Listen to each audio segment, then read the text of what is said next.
নমস্কার, আমি সায়ন্তী। স্যান্ডেন্স নোয়ের আরও একটি ব্লগে আপনাদেরকে স্বাগত জানাই। এক রাত সিমলাতে কাটিয়ে এবার আমরা রওনা দেব মানালির উদ্দেশ্যে।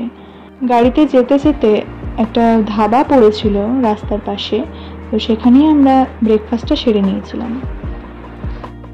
নর্থ ইন্ডিয়া স্পেশাল ফুড মানেই কিন্তু আমরা পরোটাটাই আগে জানি। আমি যেরকম আলু পরোটাটা খুব ভালোবাসি, তাই ব্রেকফাস্টে তাই নিয়ে নিয়েছিলাম। এখন আমরা যেটা করছি সেটা আমার ফার্স্ট টাইম রিভার রাফটিং।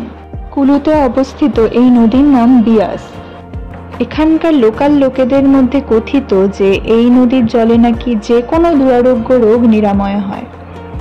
জানি না কতটা সত্যি, কিন্তু সত্যিকারের নদীর জলটাতে যখন পাটা রাখলাম বা নদীর জলটা যখন আমার পায়ের মধ্যে এলো, পুরো হিম শীতল একটা শান্ত প্রকৃতির, যেটা ছুলেই যেন গোটা শরীর ঠান্ডা হয়ে যায়।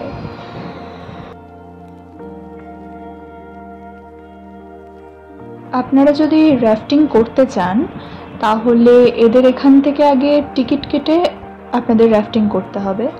তো এরা এদের সমস্ত ওয়াটারপ্রুফ ড্রেস, জ্যাকেট, টুপি সব কিছুই দিয়ে দেবে।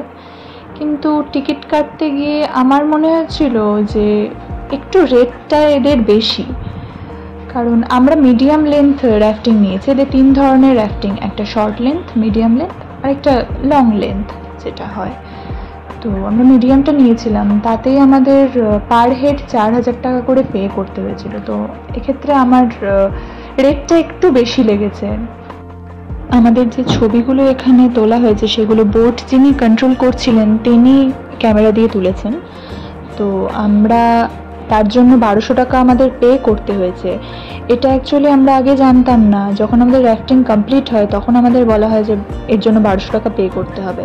তো আপনারা যখন টিকিট কাটবেন তখন এগুলো নিয়ে একটু সতর্ক থাকবেন, সব কিছু জেনে শুনে তবেই করবেন। আমি জানি না অন্য কোথাও রিভার রাফটিং করলে কীরকম নেয় না নেয়, কারণ এটা তো আমি আগেই বললাম আমার কাছে এটা আমার এটা ফার্স্ট রিভার রাফটিং। আমি এখানে একটা জিনিস লক্ষ্য করেছি, সেটা হলো এখানে ওদের টিকিটের রেটটা ওদের যা ইচ্ছে মতন চায়। মানে বাইরের লোক যেহেতু আমরা ট্যুরিস্ট, তো আমাদের কাছে যা ইচ্ছে রেট ওরা চেয়ে বসে, যেহেতু আমরা কিছু বলতে পারবো না বা আমাদের কোনো জ্ঞান নেই এই বিষয়ে যে কীরকম রেট হতে পারে না হতে পারে। তো এটা একটু হয়তো বার্গেনিং করলে ওরা কমিয়ে দেয়। অনেককে দেখছিলাম বার্গেনিং করছিল। আমাদের যিনি গাইড ছিলেন এই রিভার রাফটিংয়ে, তিনি বেশ ভালো, খুবই ভালো লেগেছে আমার ওনাকে। আমাদের খুব সুন্দরভাবে গাইড করছিলেন যে কোথাও উঁচু বড় পাথর এলে কিভাবে বসে পড়তে হবে, আমাদের কখন দড়িটাকে ধরে রাখতে হবে, আমরা যাতে পড়ে না যাই, সেসব অনেক কিছুভাবে আমাদের গাইড করছিলেন। তো এই জিনিসটা আমার ওনার খুব ভালো লেগেছে। সবাই গাইড করছিল, কিন্তু আমার চোখের সামনে আরও 2টো বোট উল্টে গেছিলো, তো অনেক যাত্রী আর কি পড়ে যায়। তো সেক্ষেত্রে আমার ওনার এই গাইডেন্সটা খুব ভালো লেগেছে। আমরা যেই সময় গিয়েছিলাম সেই সময় এই বিয়াস নদীতে খুব একটা জল থাকে না, তো অনেকে নেমে এখানে স্নানও করে নদীতে। কিন্তু যেহেতু অনেকটা স্রোত, তাই আমি বলবো সাঁতার না জানলে এখানে না নামাই ভালো।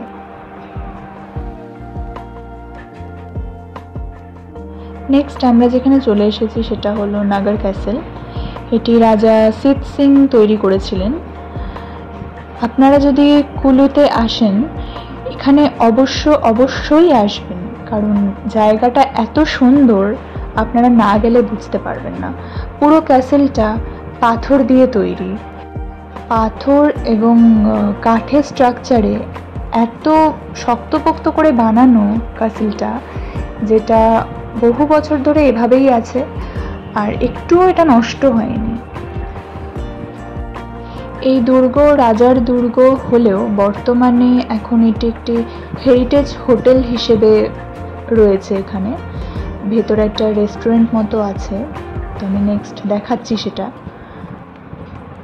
এটা এই রেস্টুরেন্টের খাবারের মেনু কার্ড। ওপর থেকে ভিউটা অসাধারণ, মানে এত সুন্দর। আপনারা এখানে এলে মানে অবশ্যই আসবেন, এটা মিস করা কিন্তু যায় না। একটা হেরিটেজ রেস্টুরেন্ট, এখানে আপনারা ভিউ দেখে লাঞ্চ এনজয় করতে পারবেন, অনেক অনেক প্রচুর প্রচুর ফটোশ্যুট করতে পারবেন। আমাদের দিনের অর্ধেক বেলা আমরা এখানেই কাটিয়েছি, আমাদের এত ভালো লেগেছে।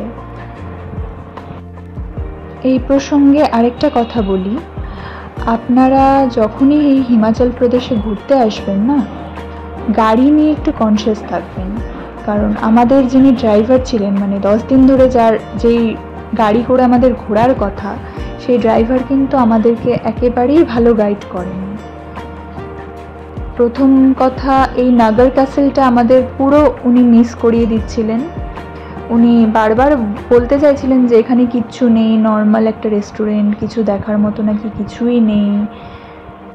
আমাদের ওনার কথা একটু মনে হয়েছিল যে উনি গাড়ির তেল বাঁচানোর চেষ্টা করছেন, যেটা কারণ উনি প্রথম থেকেই বারবার এই স্পটে যাবেন না, ওই স্পটে যাবেন না, এখানে কিছু নেই, ওখানে কিছু নেই বলে অনেক স্পট আমাদেরকে কাটিয়ে দেওয়ার চেষ্টা করছিলেন।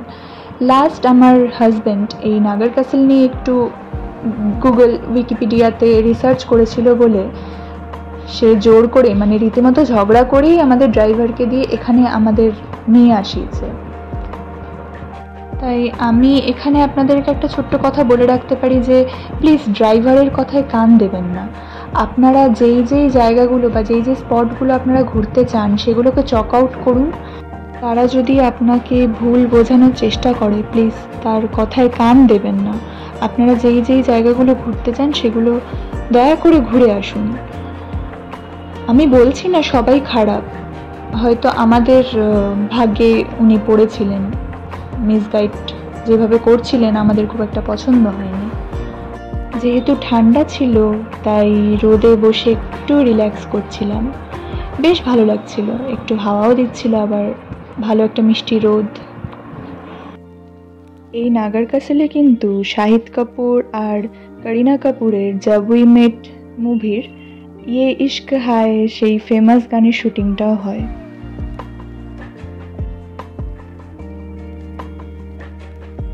আমাদের মানালির হোটেলের নাম হোটেল সজ্জানু। তো রুমটা খুব ভালো হোটেলে, কিন্তু আমার এখানে একটাই জিনিস বাজে লেগেছে, এই হোটেলের খাবারের টেস্ট খুব বাজে, আর এদের আইটেমগুলো কেমন কেমন যেন ছিল। কিন্তু হোটেলটা খুব ভালো, যেরকম নিট অ্যান্ড ক্লিন, অনেকটা বড় বাথরুম, ভীষণ সুন্দর হোটেলটা।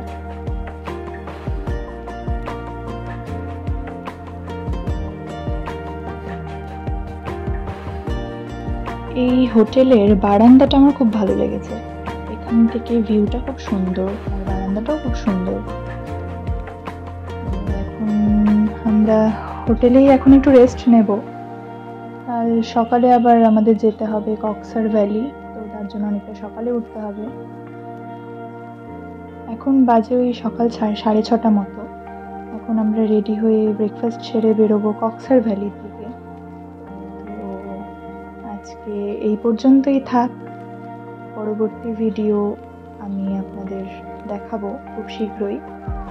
সেখানে আমি কক্সর এবং গুলাবা ভ্যালি নিয়ে অনেক কিছু আপনাদের সামনে তুলে ধরবো। তো আজ এইটুকু, ধন্যবাদ।